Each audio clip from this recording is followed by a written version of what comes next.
오늘 하나님의 말씀은 사도행전 27장을 찾겠습니다. 사도행전 27장 21절부터 25절까지 보겠습니다.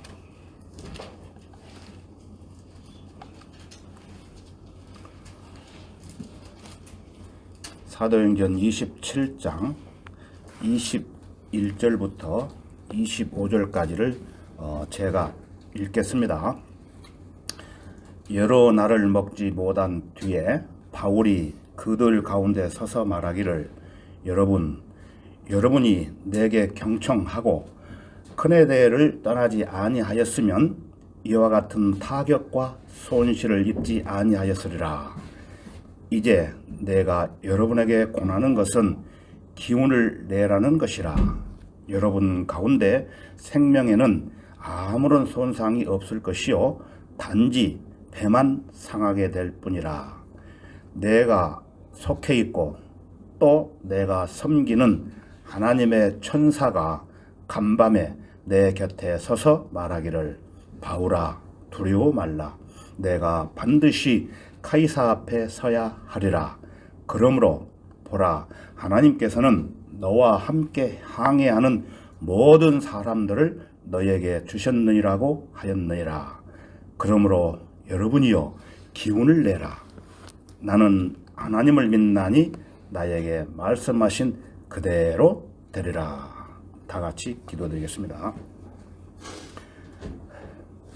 사랑과 은혜가 풍성하시고 자비로우신 주 하나님 아버지, 지난 한 주간 동안에도 저희들을 주님의 품 안에서 보호해 주셨다가 오늘 주의 첫날을 맞이해서 은혜의 보좌 앞에 나와 아름다운 찬양과 감사와 영광을 들을 수 있도록 인도해 주신 은혜 더욱 감사드립니다. 무엇보다도 이 시간에 진리의 말씀이 선포될 때 악한 마귀의 세력으로부터 방해받지 않도록 우리의 마음과 생각을 주 성령님께서 주관해 주시고 주님 한 분만으로 우리의 마음을 가득 채워주시기를 원합니다. 언제나 저희들을 그 크신 사랑과 은혜로 항상 보살펴 주시는 주 예수 그리스도의 이름으로 기도드렸습니다. 아멘. 이 시간에는 우리 본문 읽으신 바와 같이 풍랑과 폭풍을 만난 바울의 믿음이라는 제목으로 말씀드리겠습니다. 폭풍과 풍랑을 만난 바울의 믿음. 자, 21절을 다시 보시면은 여러 날을 먹지 못한 뒤에 바울이 그들 가운데 서서 말하기를 여러분이 내게 경청하고 크레데를 떠나지 아니하였으면 이와 같은 타격과 손실을 입지 아니하였으리라고 말씀하고 있죠. 바울은 로마 법정 카이사 앞에 서기에 다른 죄수들과 100명의 군인들이 지켜보는 가운데 로마 이탈리아로 항해하는 과정에서 폭풍을 만납니다. 그 폭풍은 유로클리돈이라는 폭풍인데 폭풍을 만나서 심하게 그 고생을 하고 몰아치고 있음으로 인해 크레데를 떠나기 전 그 배의 선장과 선원들에게 말하기를 여러분이 내 말을 경청하고 크레데를 떠나지 아니하였으면 이와 같은 타격과 손실을 입지 않았을 것이라고 말했지 않느냐는 거예요. 즉 내가 이미 너희에게 이렇게 되리라고 경고했는데도 불구하고 그 경고를 너희가 듣지 않았기 때문에 그렇게 되었지 않느냐라는 질책을 하는 것입니다. 그 경고에 대해서 그 근거가 여러분 27장 9절에서 11절까지를 보시면은 바로 옆에 있죠. 27장 9절부터 11절까지를 제가 읽어보겠습니다. 이제 여러 날이 지났고 금식하는 절기가 이제 이미 지났으므로 이제 항해하기가 이태로워진지라. 바울이 그 사람들에게 공고하여 말하기를 여러분 내가 보니 이번 항해에 화물과 배뿐만 아니라 우리 생명에도 상당한 손실과 피해가 있으라고 하나. 백부장은 바울이 말한 것보다는 선장과 선주의 말을 더욱 믿더라. 제수인 바울 네가 뭘 아느냐 하면서 선장과 선주의 경험에 의해서 말한 것을 믿었다는 것입니다. 그래서 바울은 폭풍이 배를 덮치기 전에 이번 항해에 화물과 배뿐만 아니라 우리 생명에도 상당한 손실과 피해가 있을 것을 성령을 통해서 미리 알려주신 말씀을 그 사람들에게 이렇게 알리고 공고를 했지만은 100명의 군사를 이끄는 백부장 율리오는 바울이 말한 것보다는 선장과 선주의 말을 더욱 믿고 배를 이끌고 항해하라는 명령을 내렸습니다. 그러나 14절과 15절을 여러분 보시면은 얼마 안 돼요. 유로클리돈이라는 폭풍이 그것을 향해 불어서 배를 덮치니 배가 바람을 거슬려 갈 수 없어서 바람이 부는 대로 흘러가게 두었더라. 여러분 폭풍 속에서 배 타본 적이 있으십니까? 저는 경험을 한번 해봤던 것입니다. 바울이 예견했던 대로 폭풍이 배를 덮침으로 배는 바람이 부는 대로 흘러가고 있었다는 겁니다. 자, 18절과 19절을 보시면은 우리가 태풍에 심하게 시달렸기에 그 다음 날에는 배를 가볍게 하였더라.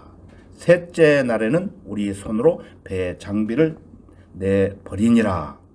그러니까 둘째 날과 셋째 날에 그 배의 장비를 버렸다는 것입니다. 그래서 배를 가볍게 하기 위해 초과되는 짐과 장비를 바다에 던져 버렸다는 거예요. 이렇게 한 이유는 짐 때문에 배가 한쪽으로 기울 수도 있고 또 짐이 있으면은 배를 제대로 조정할 수 없는 데다가 배 안으로 만약에 물이 들어오면은 어떻게 됩니까? 배가 점점 잠기게 되면은 침몰할 수 있기 때문에 버렸다는 것입니다. 자, 여러분 세월호 침몰 사고 아시죠? 세월호. 지금으로부터 약 10년 전인 2014년 4월 16일 오전 8시 50분경에 전라남도 진도군 조도면 부근 해상에서 수학 여행을 가던 안산시 단원고등학교의 교사와 학생들을 포함해 모두 몇 명이었죠? 승객 476명이 탑승한 청해진 해운의 소속의 인천발 제주행 연안 여객선으로 병풍도라는 북쪽 20km 인근에서 사고를 당하게 되죠. 그래서 2014년 4월 18일 이 세월호는 완전히 침몰을 하게 되는데 이 사고로 몇 명이 죽었는지 아십니까? 몇 명 죽었죠? 304명이 사망을 하게 되었죠. 이 침몰 사고 원인을 조사하기 위해서 2017년 3월 28일 국회에서 세월호 선체조사위원 선출안이 의결되어 가지고 1년 4개월 동안 조사를 했습니다. 그래서 그 조사한 내용을 언론에 발표한 그 보고서에 의하면은 제 얘기 아닙니다. 이건 발표된 내용입니다. 첫째, 5층에는 조타실과 승무원실 또 VIP실로 무리한 개조 증축을 했다는 것입니다. 두 번째, 무리한 화물 과적과 급격한 우회전 등으로 인한 복합적인 작용으로 인해 아무 대책 없이 침몰되었다고 발표했던 것입니다. 그러니까 다시 말해서 돈을 벌기 위해 급급한 나머지 안전사고에는 신경을 쓰지 않고 오로지 돈을 벌어들이기 위한 매개체로 활용했으며 그때 사고 당시 이준석 선장을 비롯해서 많은 사람들이 그 승선에 했던 사람들을 구출하기 위한 어떠한 수단을 가리지 않고 자기들이 살기 위해서 먼저 도망가기에 바빴다는 거예요. 자, 여러분, 그러면은 타이타닉 여객선 침몰 사건 잘 아시죠? 잊어버리셨습니까? 오래돼가지고 1912년 4월 15일 빙산과 충돌하여 침몰된 사건인데요. 그때 당시 운항 중이던 가장 큰 원양 여객선에는 약 2224명이 타고 있었는데 사망자는 1514명이었다고 합니다. 그런데 스미스 선장을 그런데 그 선장이 있겠죠. 그래서 스미스 선장은 자기가 살기에 구명보트에 탈 수 있었음에도 불구하고 구명보트를 타지 않고 끝까지 타이타닉호에 남아 승객들을 탈출시키다가 결국에는 3명의 항해사들과 함께 순직했다고 전해오고 있습니다. 그리고 그때 감리교 신자인 올리스 히틀리가 바이올린 연주와 지휘를 맡은 8명의 연주대는 혼란에 빠진 승객들을 위로하기 위해 먼저 탈출하지 않고 선박이 침몰하기 고작 10분 전까지 찬송가, 여러분 잘 아는 가사 있어요. 내 주를 가까이 하려 함은, 이 곡을 반복 연주하면서 그들 모두 다 죽기 전까지 찬송을 하면서 죽음을 맞이했다는 것입니다.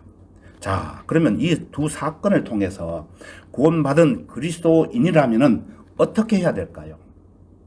생각해 보셨습니까? 저는 많이 생각해 봤습니다.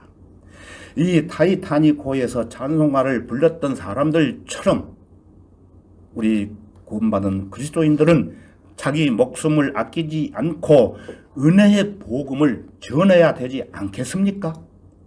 나는 죽어도 관계없지만은 불구덩이에서 허덕이고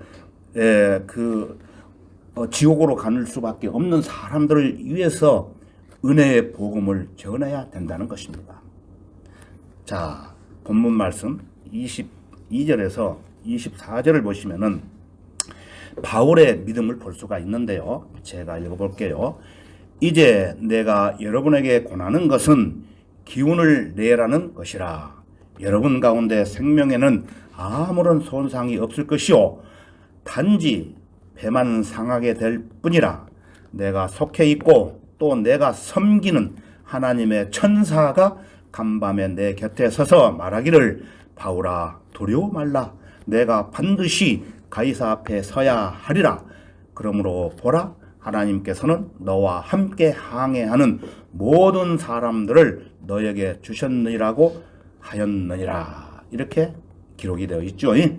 그래서 바울은 하나님의 천사가 간밤에 나타나 바울아 두려워 말라. 너와 함께 항해하는 모든 사람들을 너에게 주셨다는 말씀을 믿었던 것입니다. 여기서 하나님의 천사라는 단어를 볼 수가 있는데, 하나님의 천사는 구약성경 스가랴 12장 8절에 가서 보면은 그날에 주는 예루살렘의 거민들을 보호하리니 그날에는 그들 가운데 약한 자가 다윗같이 되겠고 다윗 집이 하나님같이 그들 앞에 선 주의 천사같이 되리라고 말씀하고 있습니다. 그러므로 23절에서 등장하는 하나님의 천사는 구약에서 나오는 주의 천사라는 것입니다. 그리고 신약성경 갈라디아서 4장 14절에 가서 보면은 또 너희는 나의 육체 안에 있는 나의 시련을 무시하거나 거절하지도 아니하였고 오히려 하나님의 천사같이 곧 그리스도 예수같이 나를 영접하였도다라고 말하고 있습니다. 이처럼 본문 23절에서 하나님의 천사가 간밤에 바울 곁에 서서 있었다는 것입니다. 왜 그랬을까요? 왜? 바울은 은혜의 복음을 전하기 위해 로마 법정 가이사 앞에 서야 했기 때문에 하나님께서 천사를 보내서 두려워 말라고 말씀을 하셨던 것입니다. 그러므로 이에 따라 사도행전 26장 16절을 보시면은 일어나서 내 발로 서라. 이는 내가 이 목적을 위하여 너에게 나타났음이니 내가 본 것과 내가 너에게 나타나게 될 일에 대하여 너를 일꾼과 증인으로 삼고자 함이라고 말하고 있습니다. 바울은 사도행전 22장 3절에 가서 보면은 나는 실로 유대인이라. 유대인. 킬리키아의 한 성읍 타소에서 태어나 그 성읍에서 가말리엘 밑에서 자랐고 조상들의 율법의 완전한 방식에 따라 교육받았으며 하나님을 향한 열성이 지극하기로는 오늘 여기 계신 여러분 모두와 마찬가지라고 말하고 있습니다. 유대인이라는 것은 이스라엘 민족을 말하고 있죠. 이스라엘 민족. 하나님께서 이스라엘 백성을, 즉 유대인을 선택한 이유가 있겠죠. 그러면은 그래서 이사야 43장 10절과 11절에 가서 보면은 주가 말하로나. 주는 누굽니까? 하나님. 너희는 나의 증인들이요 내가 택한 나의 종이니 이는 너희가 나를 알고 나를 믿고 내가 그인 것을 알게 하려는 것이라.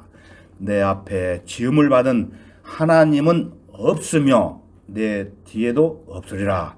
나 곧 나는 주요 나 외에는 구주가 없느니라고 말씀하고 있습니다. 그리고 44장 8절에 가서 보면은 너희는 두려워 말고 무서워 말라. 내가 그때로부터 너에게 말하며 선포하지 않았더냐? 너희가 곧 나의 증인들이라. 나 외에 하나님이 있더냐? 정녕 다른 하나님은 없나니 나는 아무도 알지 못하노라고 말씀을 하고 또 계십니다. 이처럼 바울에게도 하나님의 증인으로서 임무를 수행하도록 하기 위해 하나님의 천사가 간밤에 바울 곁에 서서 말하기를 바울아 두려워 말라. 내가 반드시 가이사 앞에 서야 하리라. 그러므로 보라 하나님께서는 너와 함께 항해하는 모든 사람들을 너희에게 주셨느니라고 확실하게 말씀하고 있습니다. 자, 하나님께서 바울에게 너와 함께 항해하는 모든 사람들을 너희에게 주셨다고 하시는데 모두 몇 명이었습니까? 예?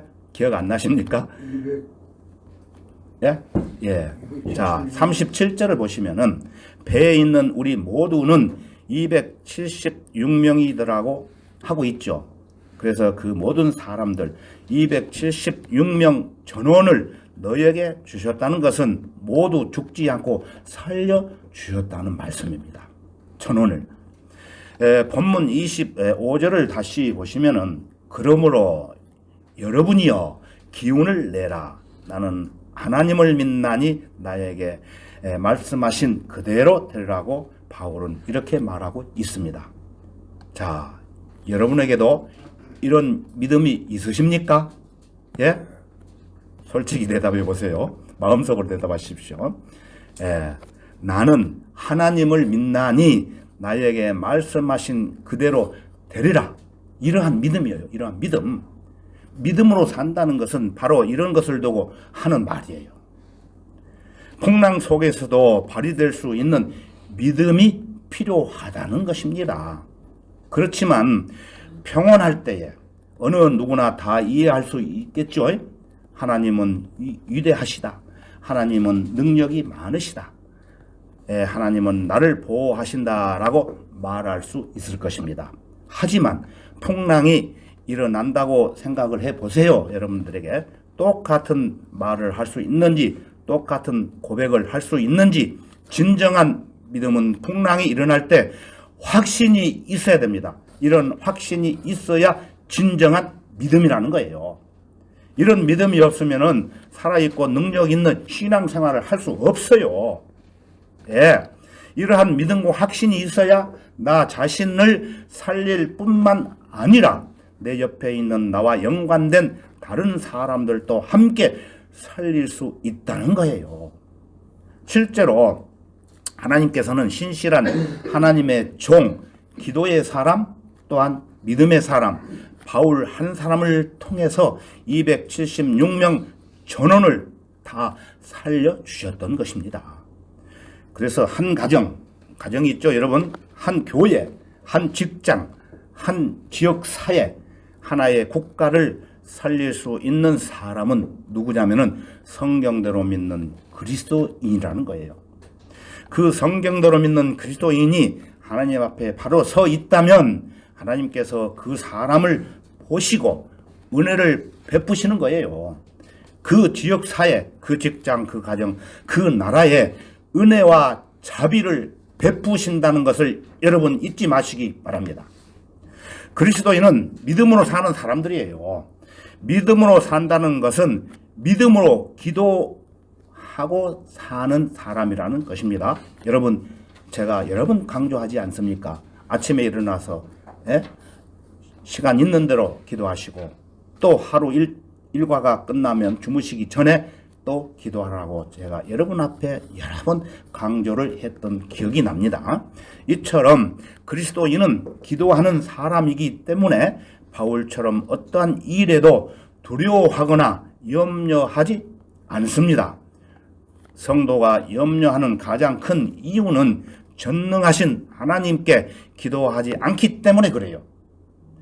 여러분의 마음속에 두려움이 밀려오면은 즉시로 무릎을 꿇고 기도하십시오. 아무것도 할 줄 모르고 아무것도 모르는 우리에게 주님은 우리의 모든 염려를 맡기기를 원하십니다. 그래서 시편 55편 22절에 보면은 너의 짐을 주께 맡기라고 말씀하십니다. 여러분은 여러분이 지고 있는 그 짐이 무겁지 않으십니까? 아니면 너무나 가벼워서 계속 지고 다니시겠습니까? 무겁다면 반드시 내려놔야 되지 않겠습니까? 주님께 맡겨 드려야 되겠죠? 맡기면 그 짐, 무거운 짐을 주님께 맡기면 하나님께서 붙드시고 우리를 흔들리지 않도록 해 주시겠다고 약속을 하셨습니다. 불가능한 것을 가능하게 해 주시고 무에서 유를 창조하시는 전능하신 하나님께서 우리가 맡긴 일을 완벽하게 처리하실 것입니다. 우리 대신.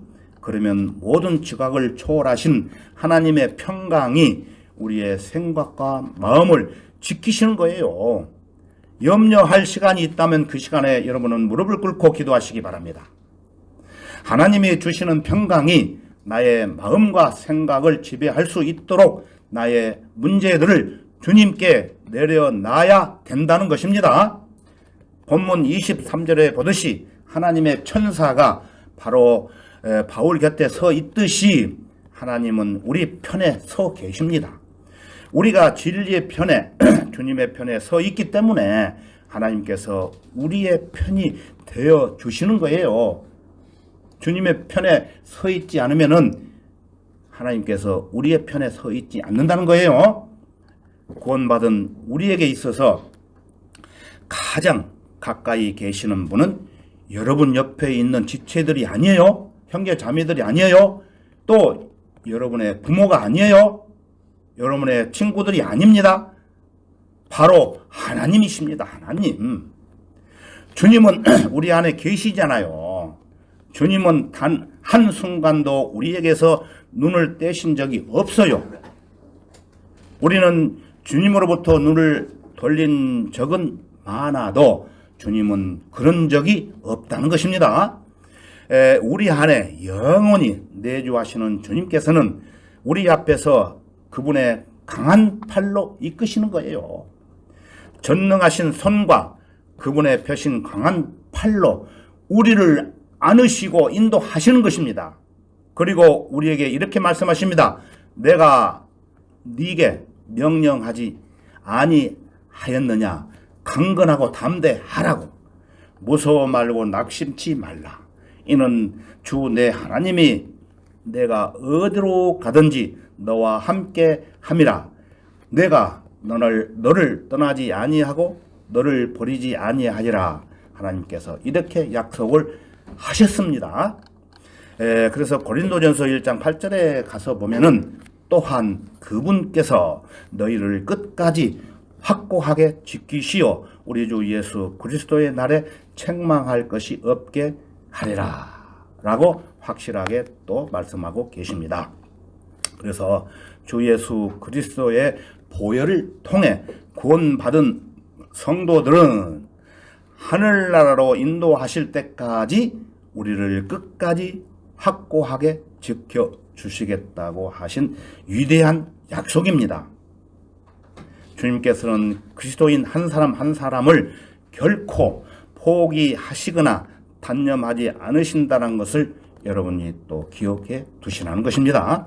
하나님께서 포기하지 않는데 내 스스로 포기하려고 한다면 안 되겠죠.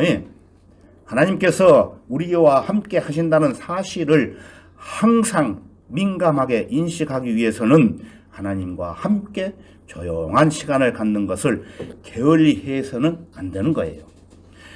여러분을 애워싸는 모든 세상 일로부터 철저히 벗어나서 주님과만 시간을 보내야 되겠죠. 주님과만 함께 있을 수 있는 조용한 장소를 찾아야 되겠죠. 그래서 오직 하나님만을 향해 여러분의 마음을 활짝 열어 젖혀야 된다는 뜻입니다. 그리고 사무엘 잘 아시죠? 어린 사무엘이 했던 그 말을 하나님께 속삭여 한번 보세요. 어떻게 속삭여 했을까요? 말씀하소서 주의 종이 듣나이다. 그렇게 속삭이고 있으면은 주님께서 여러분을 만나 주실 것입니다. 그러면 여러분의 영과 혼과 모든 것들이 하나님께서 주시는 평강에 흠뻑 젖게 되겠죠. 그분의 한없는 호의와 선하신 격려가 물밀듯이 쏟아져 들어오는 것을 느끼게 될 것입니다. 그리고 주님은 여러분에게 이렇게 말씀하실 겁니다. 나는 항상 너와 함께 있었단다. 시끄럽고 번잡한 세상이 너를 짓눌러서 한시도 편안할 날이 없겠지만 이 세상이 다 끝날 때까지 나는 내 곁에 떠나지 않으마. 고요한 평강 속에서 나와 함께 길을 걸어가자구나 라고 말씀하시고 계신다는 것입니다. 자, 이 말은 우리의 구주이신 예수님께서 풍랑이 일고 있는 바다 바깥 저 멀리에서 바울에게 말씀하시는 것이 아니고 풍랑이 일고 있는 그 현장으로 직접 들어오셔서 말씀하시는 내용입니다. 이처럼 우리가 풍랑 가운데서 시달리고 있을 때 주님께서도 풍랑 한가운데로 들어오셔서 우리 마음속에 평안을 주시는 거예요. 그분과 함께 있으면은 우리의 마음속 하늘은 항상 맑고 항상 쾌청합니다. 바람이 전혀 없는 고요한 상태와 평정심을 유지할 수 있다는 것입니다. 그래서 예수님께서 요한복음 14장 27절에서 다음과 같이 말씀하십니다. 내가 너희에게 화평을 남겨두나니 나의 화평을 너희에게 주노라. 내가 너희에게 주는 것은 세상이 주는 것과 같지 아니하니 너희는 마음에 근심하지 말고 두려워하지도 말라고 부탁하시고 계십니다. 주님이 주시는 화평은 세상이 주는 화평과 다릅니다. 이 세상은 평화를 많이 얘기하고 있죠. 그러나 그들이 주는 평화는 진짜 화평이 아니에요. 세상이 주는 화평은 겉만 번지르르한 속이 텅 빈 화평이에요. 알맹이가 없는 껍질뿐인 화평이라는 것입니다. 그것은 거짓 평화죠. 거짓 평화가 나중에 우리가 들림받기 전에 오는 것입니다. 이들이 화평하자고 하면서 하는 일이 무엇인지 아십니까? 나중에 있을 전쟁을 위해서 무장을 하는 거예요. 무장. 군비를 증가시키는 거예요. 화평이 아니죠, 그것은. 그리고 나중에 자기들이 우세하다고 생각하면은 어떻게 합니까? 전쟁을 일으키는 것이에요. 이것이 바로 인류의 역사예요, 역사. 인류의 역사는 전쟁의 역사라고 말할 수 있습니다. 법보다도 주먹이 앞서는 것이에요. 세상이 주는 화평은 일시적입니다. 세상이 주는 평화는 이기적이며 영속성이 없다는 거예요. 그래서 세상은 하나님의 진리를 희생해야만 평화를 준다고 약속합니다. 예수 그리스도를 버려야만 그 대가로 내가 평화를 줄게, 이렇게 말을 하는 거예요. 하지만 주님이 주시는 화평은 내적이고 순수하고 영적이고 영원합니다. 우리가 구원받고 나서 주님이 우리 마음속에 화평을 넣어주시는데 처음에는 그걸 잘 모를 수 있어요. 구원받은 즉시에는. 그런데 진리의 말씀들을 나누어서 공부를 하다 보면은 어느 순간에 주님께서 우리 마음속에 그걸 느끼게 해주십니다. 그래서 성경 공부가 아주 중요하다는 것입니다.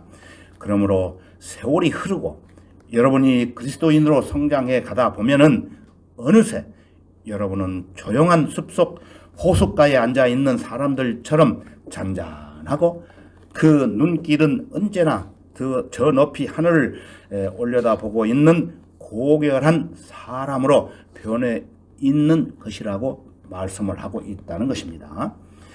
하나님의 자녀가 고난 당할 때라는 책을 쓴 사람이 있는데 그가 말하기를 하나님의 자녀가 누리는 평강은 강물과 같다.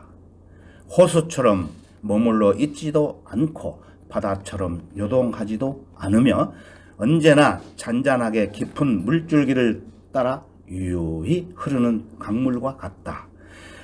강물이 흐르다가 때로는 완벽에 부딪히고 때로는 평야를 거치고 때로는 엉켜있는 덩굴들을 만나고 때로는 밀밭이나 포도나무 언덕 옆을 지나가지만 여전히 멈추지 않고 유유히 흘러간다. 밤이 되기도 하고 또 낮이 되기도 하지만 겨울이 되기도 하고 여름이 되기도 하지만 폭풍이 몰아치기도 하고 고요해지기도 하지만 강물은 여전히 흐르다가 마침내 드높은 바다 품 안에 안기게 된다는 것이다. 우리의 평강은 바로 이런 것이다 라고 말을 했습니다. 여러분, 닭과 독수리 잘 아시죠? 닭, 독수리 많이 보셨죠? 이 닭과 독수리는 위험 앞에서는 전혀 다른 반응을 보인다는 거예요. 닭은 폭풍이 몰려오면은 숨을 곳을 찾지만 독수리는 거대한 날개를 활짝 펴고 폭풍에 몸을 실은 채로 유유히 날아올라 안전지대를 향해 달려간다는 것입니다. 날아간다는 것입니다. 이처럼 인생의 폭풍을 만날 때 사람 역시나 닭형 인간이 있고 독수리형 인간이 있어가지고 이렇게 나누어진다는 것입니다. 이 닭형 인간은 일단 시련을 피하고 보자 이런 식의 인생을 살아가지만은 그렇지만 고난의 그 가시밭길은 그치지 않을 겁니다.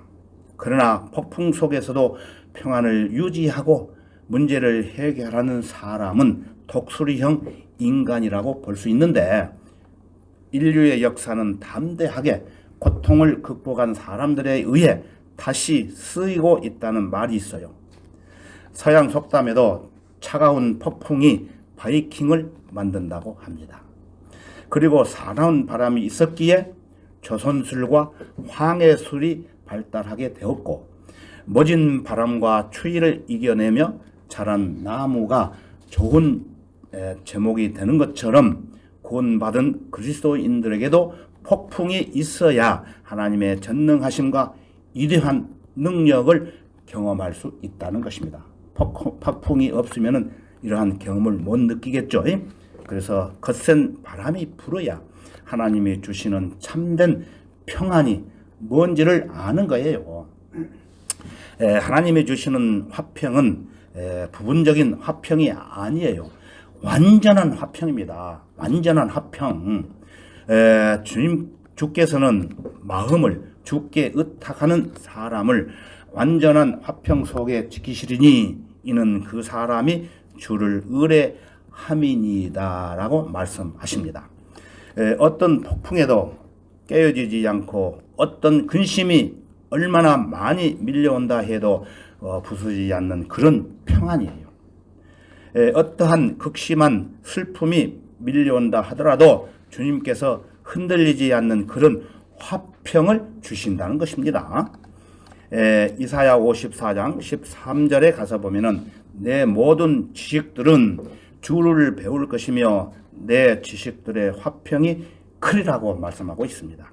그래서 격동하는 폭풍 소리보다 주님이 주시는 화평의 선율과 그 음악 소리가 더 장엄하게 더 크게 울리는 거예요.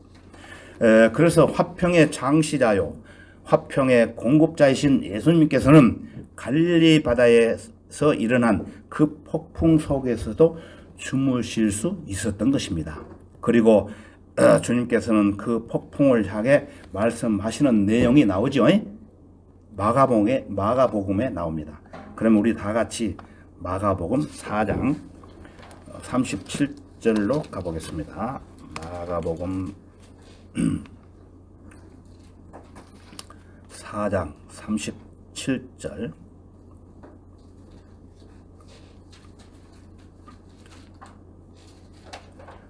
찾으셨으면 마가복음 4장 37절부터 41절까지 기니까 제가 천천히 읽어보겠습니다. 37절. 그때 큰 폭풍이 일어나 파도가 배를 덮치니 배는 물로 가득 찼더라. 주께서는 배의 뒤편에서 베개를 베고 주무셨는데 어떻습니까? 주무셨다는 것입니다. 폭풍 속에서도 그들이 주를 깨워 말씀드리기를 선생님 우리가 죽게 되었는데도 개의치 아니하시나이까 라고 하니 주께서 일어나셔서 바람을 꾸짖으시고 바다에게 말씀하시기를 잠잠하라 고요하라 하시니 바람이 그치고 아주 잠잠해지더라.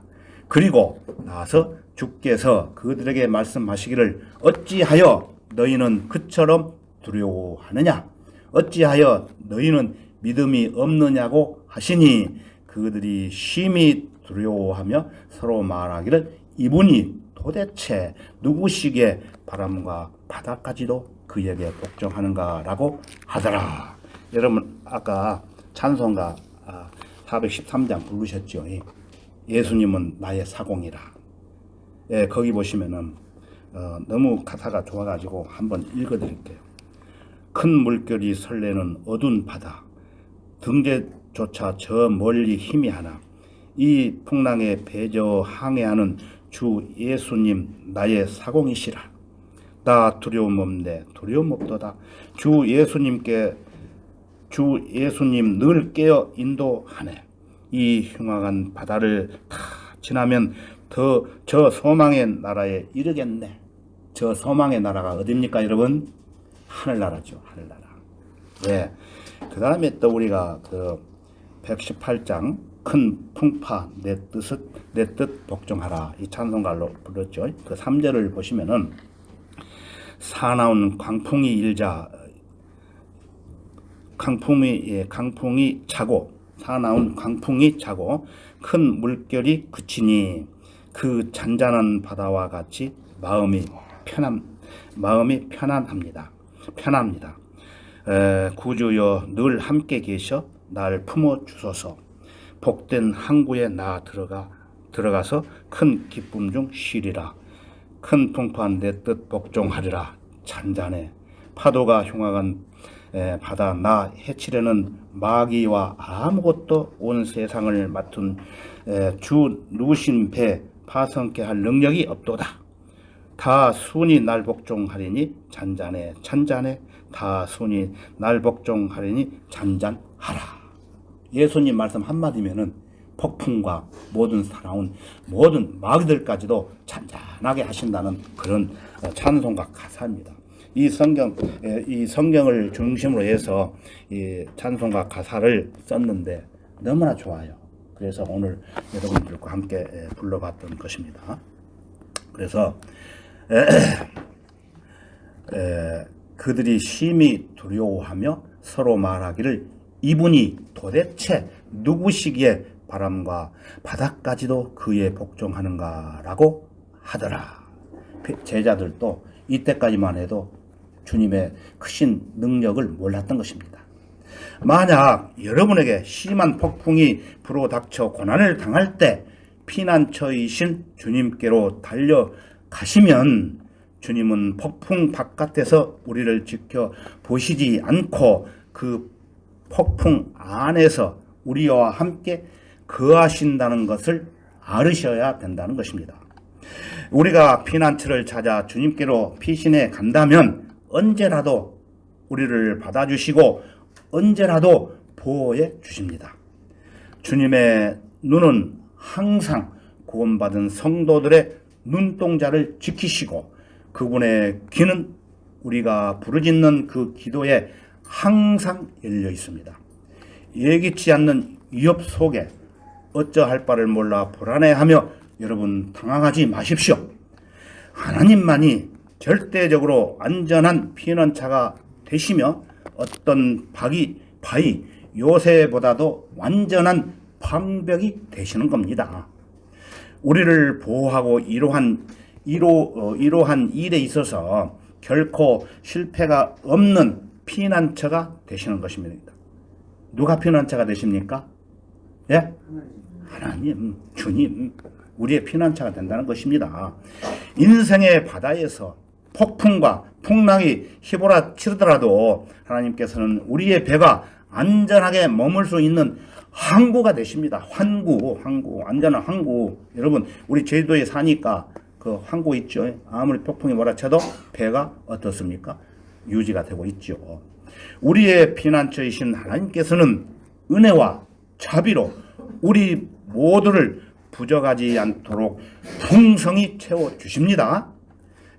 여러분의 삶 속에서 일어나는 수많은 폭풍과 풍랑이 있을지라도 오늘 본문에 큰 폭풍이 일어나 파도가 배를 덮치는 사건이 일어날지라도 주님은 폭풍 바깥에서 우리를 지켜보시지 않고 폭풍 그 안에서 우리와 함께 거하신다는 사실을 잊지 말고 주님의 사랑과 은혜를 경험하는 성도들이 되시기를 바랍니다. 다 같이 기도드리겠습니다.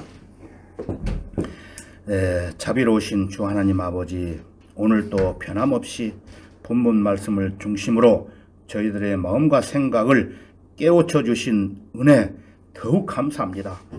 이 세상 살아가는 동안 우리에게 크고 작은 폭풍과 풍랑이 언제 급습해 올지 모릅니다.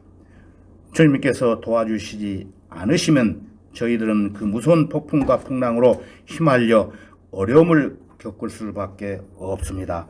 이 험악한 세상에서 실족하지 않고 이겨낼 수 있도록 주님께서 강한 능력의 손길로 저희들을 붙잡아 주시고 하나님의 귀한 자녀로서 은혜의 복음을 담대히 수행할 수 있도록 역사해 주옵소서.